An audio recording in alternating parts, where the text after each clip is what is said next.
Hello guys, Mike here, and today we're taking a look at the BlackBerry Z10, the reinvented BlackBerry smartphone built around the new OS and ecosystem BlackBerry 10. This device has been long awaited for, as BlackBerry has put everything on hold for a while in order to prepare their new line of modern handsets. Was the long wait worth it? Well, that you'll find out from this clip. On a first look, the BlackBerry Z10 kind of resembles Apple's latest iPhone, but only to a point. The phone is average sized and weighs around 140 grams, which makes it a little heavy. Getting your fingers on the handset, you'll quickly realize that it sits well in hand and is overall comfortable to use single-handedly, although the choice of materials is not spectacular. In fact, the new BlackBerry is entirely made from plastic, with some matte-hardened edges and a rubbery, dimpled back. That rear plate is removable, and behind it you'll find an easily replaceable 1800 mAh battery plus micro SD card and micro SIM slots. The usual set of ports and connectors is found around the edges of the Z10. The power and lock button is placed on top of the phone, with a headset jack next to it, while the speaker is placed on the lower edge. On the right you'll find micro HDMI and micro USB ports, while on the other part there's the volume rocker with a middle multifunctional button used to play or pause media or activate a Siri-like voice assistant. On the back of the phone there's an 8-megapixel camera with flash, and flipping the device around you'll see the screen covered by hardened glass with no physical buttons below it, and the earpiece, a light and proximity sensor, the front-facing camera and a notification LED on top. Yes, those edges around the screen are a bit wide, but they are required by the gesture-based OS. And on a closer look, you'll notice a very thin raised edge around the screen, which keeps the glass safe when placing the phone face down and also offers a tactile way of knowing when you're getting off the screen, which is actually more useful than you'd think. Anyway, overall the BlackBerry Z10 is a nice looking phone that feels robust and ergonomic, but I can't say it's impressive in any way. The screen follows the same line, with a 4.2-inch diagonal and 1280 by 768 pixel resolution. The display is smaller than what you get on most top smartphones of the moment, but it's very sharp. The IPS panel is also bright enough to be usable even in direct sunlight, and the colors look natural on it, not oversaturated like on AMOLED panels. The contrast could have been better, as blacks aren't exactly black, but I can live with that. However, I didn't enjoy the glass on top of the screen, as BlackBerry opted not to use Gorilla Glass here, but some other sort of hardened glass, which was rather sticky and not as easy to clean off smudges as other glass coatings. Connectivity-wise, the BlackBerry Z10 has what it needs, with LTE, Wi-Fi, Bluetooth and the new kid in town, NFC. The signal strength, whether on cellular or on Wi-Fi, is also top-notch, and the call quality is exactly what you would expect from a BlackBerry, flawless. The handset is powered by a snappy platform with a dual-core TI OMAP processor with 2GB of RAM plus 16GB of storage space, easily expandable with a micro SD card. However, the real story here is not about the looks of this phone or the hardware inside, it's more about the OS. BlackBerry put a lot of effort into creating their first truly touch-friendly mobile OS, and as you'll find out from the next part of this review, they've done a pretty good job, although there are still many corners left unpolished. Let's just start by unlocking the device. You can press that power button on top of the phone or just swipe up from below the screen. A gentle swap will display the lock screen, and a quick look at it will show you the latest notifications on the left bar, the upcoming calendar events and a shortcut to the phone's camera app. A longer swipe will completely unlock the phone. Once again, there are no physical buttons on the BlackBerry Z10, nor any virtual buttons fixed in place, and that's because the UI is entirely gesture-based. You can swipe up, down, or to the sides to perform various tasks, and there is a pretty steep learning curve associated with these actions. But once you'll master the basics, you should get along fine with the Z10.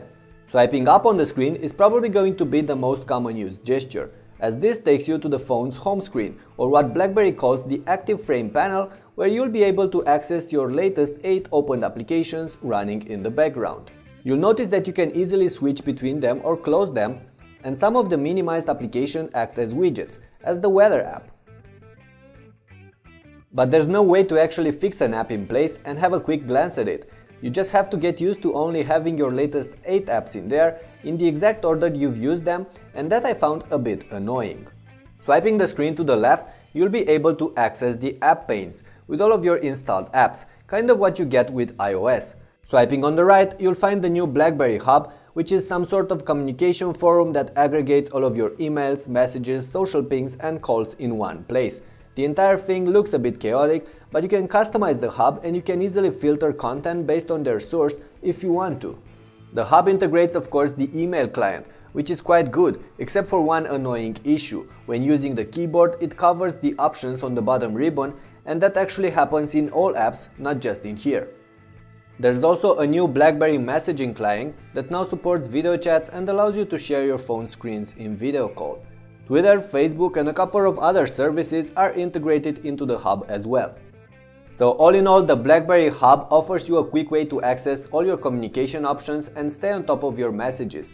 BlackBerry even embedded a helpful gesture called peeking into the UI, which allows you to quickly peek at the hub from another app. This way, when using, let's say, the browser and receiving a notification, you can go ahead and have a quick look at the message and choose to attend to it or just ignore it for later. And that's somehow useful, although I must say I'm not completely sold on how BlackBerry implemented their notification system on the Z10. What else is here? Well, there are some other gestures you're getting with this OS. From the home screen, you can swipe from the top and get a list of quick settings. When using an app, gestures are a bit more difficult to get used to. Most of the time, you'll have to swipe from the top for the options associated with that application or have them on a strip at the bottom of the screen.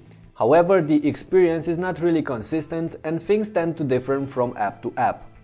I haven't mentioned anything about the keyboard you're getting with the Z10, which is probably this handset's greatest asset. While the keys aren't very large, as there's only a 4.2-inch screen on this BlackBerry, the layout is roomy and typing is going to be incredibly accurate.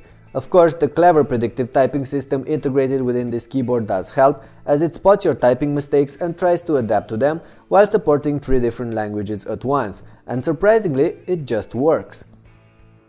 And then there's this very useful suggestion system that gets better the longer you're using it and puts suggestions exactly where you're looking at, on top of the next letter in your words, so you can just swipe them up. But these are just some of the things you're getting with this keyboard, which I for one consider to be the best you can find on any touch-based OS right now. Back to the phone, the BlackBerry 10 is definitely a snappy handset, and once you get used to the gesture-based UI, you'll start to enjoy it. I do have mixed feelings about the apps you're getting with the Z10. The browser, for instance, is fast and smooth, while being one of the few to still offer flash support.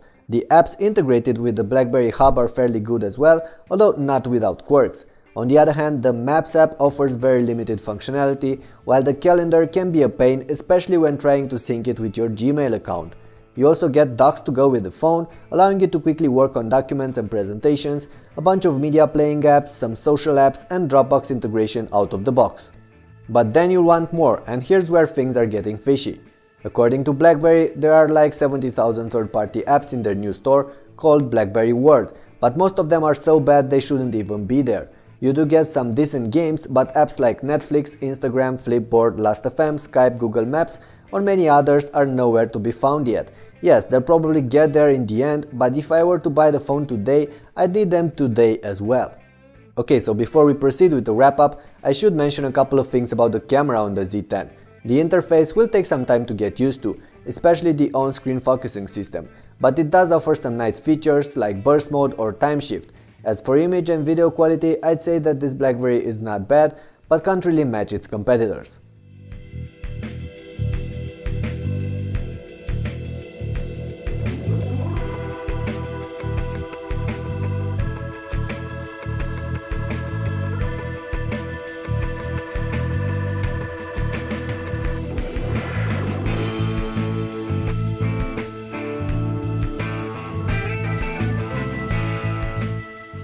In the end, the BlackBerry Z10 is an interesting smartphone. It's different than what we're used to, and it's good to see BlackBerry actually getting back on the radar again. There are some things that I really liked about this phone, like the awesome keyboard, the snappy everyday experience and the gesture-based OS, or the whole idea behind the BlackBerry Hub. On the other hand, there are some potential deal breakers that you have to be aware of. The poor battery life is one of them, as the phone was barely able to go through an entire day with average use, which means that you'll have to carry around another battery and swap it if needed. And then there's the poor selection of apps and the learning curve associated with the new OS. A learning curve that might actually push the die-hard BlackBerry fans away from this device, and that could be a major problem, since the Z10 lacks those certain somethings that could make it pull buyers from iOS and Android right now.